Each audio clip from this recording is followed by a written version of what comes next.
বাম আমলের নিয়োগ জটিলতার অবসান হলো হাইকোর্টে। বাম আমলের নিয়োগ জটিলতা মাদ্রাসায় 15 বছর পর মাদ্রাসায় চাকরি অবসান ঘটল জটিলতার। কথা বলবো প্রতিনিধি অর্ণবের সঙ্গে। কি জটিলতা ছিল আর হাইকোর্ট অবসান ঘটাতে গিয়ে কি বলল? দেখো, বিচারপতি পার্থসারথী সেন আজকে রায় ঘোষণা করেছেন এবং দীর্ঘ 15 বছর ঝুলে থাকা এই যে জটিলতা, সেই জটিলতাটা নিষ্পত্তি করে দিয়ে বলেছে মাদ্রাসা সার্ভিস কমিশন গ্রুপ ডি নিয়োগের যে প্রক্রিয়া, তাদের যে রুলস বা নিয়ম রয়েছে, সেই নিয়ম অনুযায়ী 3 সপ্তাহের মধ্যে তারা এই নিয়োগ প্রক্রিয়া কন্ডাক্ট করবে।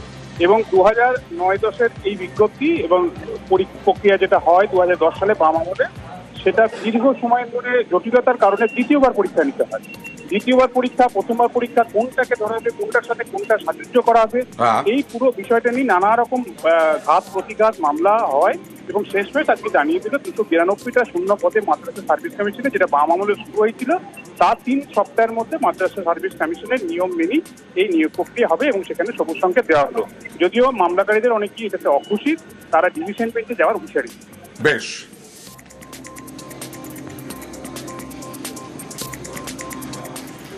আরজিকর তদন্তে তৎকালীন কলকাতা পুলিশ কমিশনার বিনীত গোয়েলকে ক্লিন চিট দিল সিবিআই।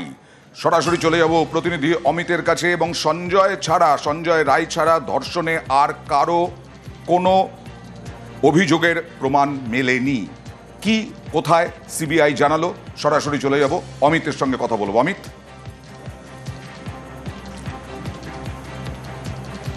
দেখো, আজকে শিয়ালদার অতিরিক্ত মুখ্য বিচার বিভাগীয় আদালতে আবারও যে প্রশ্ন উঠেছিল বিনীত গোয়েল সম্পর্কে বা তৎকালীন পুলিশ কমিশনার সম্পর্কে, নির্যাতিতার পরিবারের তরফ যিনি আইনজীবী তিনি প্রশ্ন তুলেছিলেন, সেই সমস্ত অভিযোগকে নস্যাৎ করে দেওয়া হয়েছে সিবিআইয়ের তরফে।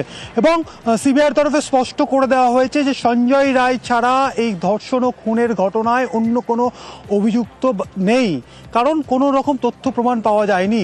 ডিএনএ প্রোফাইলিং সেটাও ম্যাচ করে গেছে সঞ্জয়ের সঙ্গে। এবং বিনীত গোয়েল প্রসঙ্গে যে নির্যাতিতার পরিবারের যিনি আইনজীবী ছিলেন, তিনি যে প্রশ্ন তুলেছিলেন আদালতের কাছে যে তার বিরুদ্ধে সিবিআই তদন্ত করছে না, কারণ সিবিআইয়ের একজন মোস্ট সিনিয়র অফিসার যিনি রয়েছেন সম্পদ মিনা, তিনি বিনীত গোয়েলের ব্যাচমেট। এই ব্যাচমেট হওয়ার কারণে কিন্তু বিনীত গোয়েলের বিরুদ্ধে তদন্ত করছে না সিবিআই।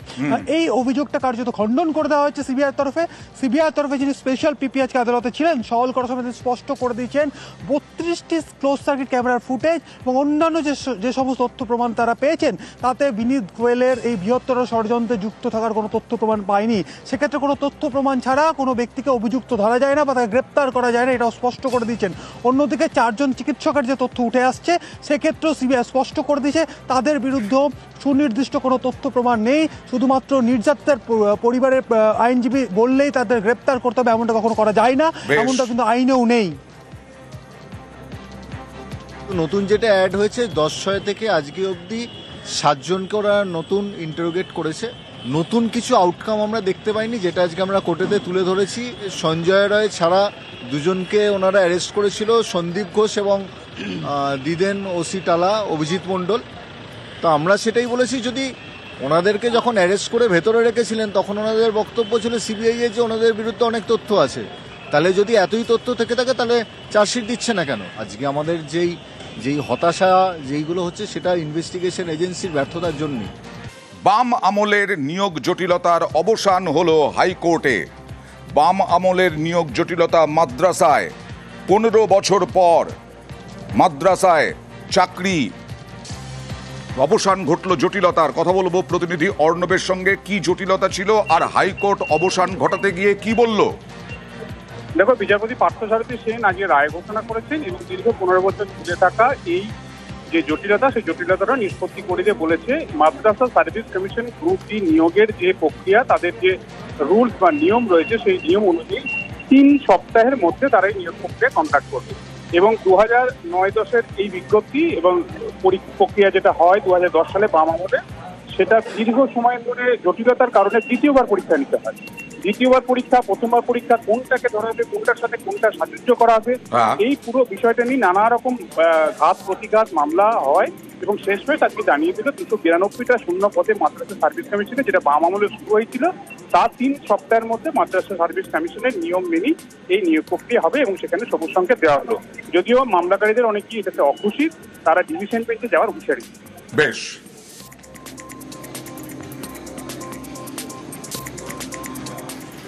আরজিকর তদন্তে তৎকালীন কলকাতা পুলিশ কমিশনার বিনীত গোয়েলকে ক্লিন চিট দিল সিবিআই।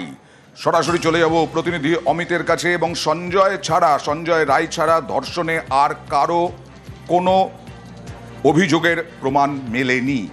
কি কোথায় সিবিআই জানালো, সরাসরি চলে যাব অমিতের সঙ্গে কথা বলবো। অমিত,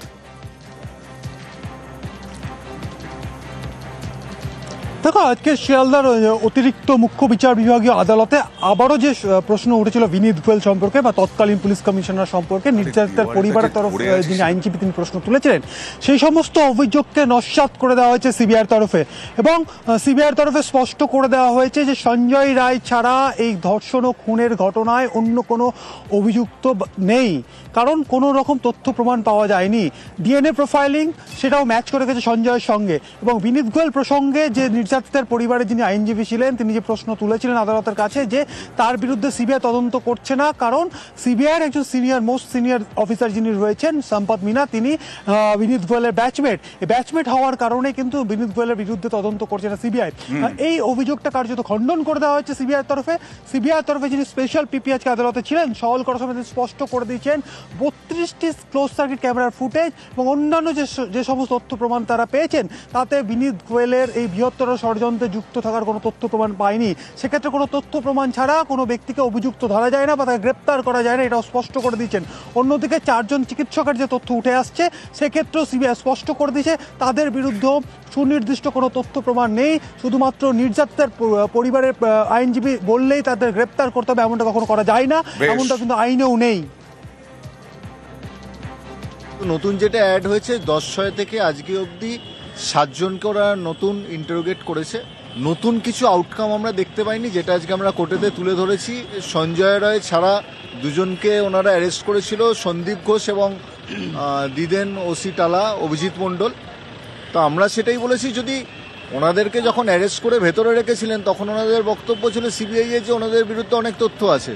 তাহলে যদি এতই তথ্য থেকে থাকে তাহলে চার্জশিট দিচ্ছে না কেন? আজকে আমাদের যেই হতাশা যেইগুলো হচ্ছে, সেটা ইনভেস্টিগেশন এজেন্সির ব্যর্থতার জন্য। বাম আমলের নিয়োগ জটিলতার অবসান হলো হাইকোর্টে। বাম আমলের নিয়োগ জটিলতা মাদ্রাসায় 15 বছর পর মাদ্রাসায় চাকরি অবসান ঘটলো জটিলতার। কথা বলবো প্রতিনিধি অর্ণবের সঙ্গে। কি জটিলতা ছিল আর হাইকোর্ট অবসান ঘটাতে গিয়ে কি বলল? দেখো, বিচারপতি পার্থসারথী সেন আজকে রায় ঘোষণা করেছেন এবং দীর্ঘ 15 বছর ঝুলে থাকা এই যে জটিলতা, সেই জটিলতাটা নিষ্পত্তি করে দিয়ে বলেছে মাদ্রাসা সার্ভিস কমিশন গ্রুপ ডি নিয়োগের যে প্রক্রিয়া, তাদের যে রুলস বা নিয়ম রয়েছে, সেই নিয়ম অনুযায়ী 3 সপ্তাহের মধ্যে তারা এই নিয়োগ প্রক্রিয়া কন্ডাক্ট করবে। এবং 2009-10 এই বিজ্ঞপ্তি এবং প্রক্রিয়া যেটা হয় 2010 সালে বাম আমলে, সেটা দীর্ঘ সময় ধরে জটিলতার কারণে দ্বিতীয়বার পরীক্ষা নিতে হয়। দ্বিতীয়বার পরীক্ষা, প্রথমবার পরীক্ষা, কোনটাকে ধরা হবে, কোনটার সাথে কোনটা সাহায্য করা হবে, এই পুরো বিষয়টা নিয়ে নানা রকম ঘাত প্রতিঘাত মামলা হয় এবং শেষমেশ আজকে জানিয়ে দিল 292টা শূন্য পদে মাদ্রাসা সার্ভিস কমিশনে, যেটা বাম আমলে শুরু হয়েছিল, তা 3 সপ্তাহের মধ্যে মাদ্রাসা সার্ভিস কমিশনের নিয়ম মেনেই এই নিয়োগ প্রক্রিয়া হবে এবং সেখানে সবুজ সংকেত দেওয়া হলো। যদিও মামলাকারীদের অনেকেই এটাতে অখুশি, তারা ডিভিশন বেঞ্চে যাওয়ার হুঁশিয়ারি। বেশ,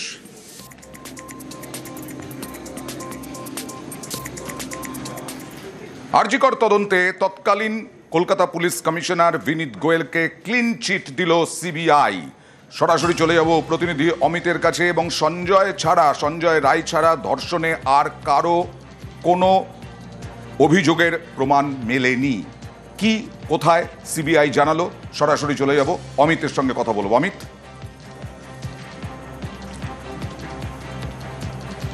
দেখো, আজকে শিয়ালদার অতিরিক্ত মুখ্য বিচার বিভাগীয় আদালতে আবারও যে প্রশ্ন উঠেছিল বিনীত গোয়েল সম্পর্কে বা তৎকালীন পুলিশ কমিশনার সম্পর্কে, নির্যাতিতার পরিবারের তরফ যিনি আইনজীবী তিনি প্রশ্ন তুলেছিলেন, সেই সমস্ত অভিযোগকে নস্যাৎ করে দেওয়া হয়েছে সিবিআইয়ের তরফে। এবং সিবিআইয়ের তরফে স্পষ্ট করে দেওয়া হয়েছে যে সঞ্জয় রায় ছাড়া এই ধর্ষণ ও খুনের ঘটনায় অন্য কোনো অভিযুক্ত নেই, কারণ কোনো রকম তথ্য প্রমাণ পাওয়া যায়নি। ডিএনএ প্রোফাইলিং সেটাও ম্যাচ করে গেছে সঞ্জয়ের সঙ্গে। এবং বিনীত গোয়েল প্রসঙ্গে যে নির্যাতিতার পরিবারে যিনি আইনজীবী ছিলেন তিনি যে প্রশ্ন তুলেছিলেন আদালতের কাছে যে তার বিরুদ্ধে সিবিআই তদন্ত করছে না, কারণ সিবিআইয়ের একজন মোস্ট সিনিয়র অফিসার যিনি রয়েছেন সম্পদ মিনা, তিনি বিনীত গোয়েলের ব্যাচমেট। এই ব্যাচমেট হওয়ার কারণে কিন্তু বিনীত গোয়েলের বিরুদ্ধে তদন্ত করছে না সিবিআই। এই অভিযোগটা কার্যত খণ্ডন করে দেওয়া হয়েছে সিবিআইয়ের তরফে যিনি স্পেশাল পিপি আজকে আদালতে ছিলেন সওয়াল করার সময় তিনি স্পষ্ট করে দিয়েছেন 32টি ক্লোজ সার্কিট ক্যামেরার ফুটেজ এবং অন্যান্য যে সমস্ত তথ্য প্রমাণ তারা পেয়েছেন তাতে বিনীত গোয়েলের এই বৃহত্তর ষড়যন্ত্রে যুক্ত থাকার কোনো তথ্য প্রমাণ পায়নি।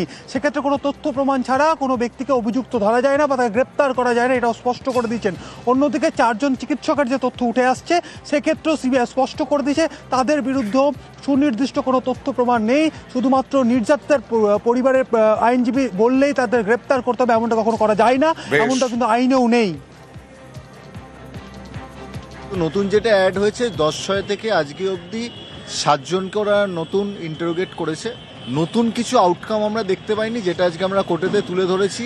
সঞ্জয় রায় ছাড়া 2 জনকে ওনারা অ্যারেস্ট করেছিল, সন্দীপ ঘোষ এবং দিদেন ওসি টালা অভিজিৎ মণ্ডল। তো আমরা সেটাই বলেছি, যদি ওনাদেরকে যখন অ্যারেস্ট করে ভেতরে রেখেছিলেন তখন ওনাদের বক্তব্য ছিল সিবিআই এর যে ওনাদের বিরুদ্ধে অনেক তথ্য আছে, তাহলে যদি এতই তথ্য থেকে থাকে তাহলে চার্জশিট দিচ্ছে না কেন? আজকে আমাদের যেই হতাশা যেইগুলো হচ্ছে সেটা ইনভেস্টিগেশন এজেন্সির ব্যর্থতার জন্যই।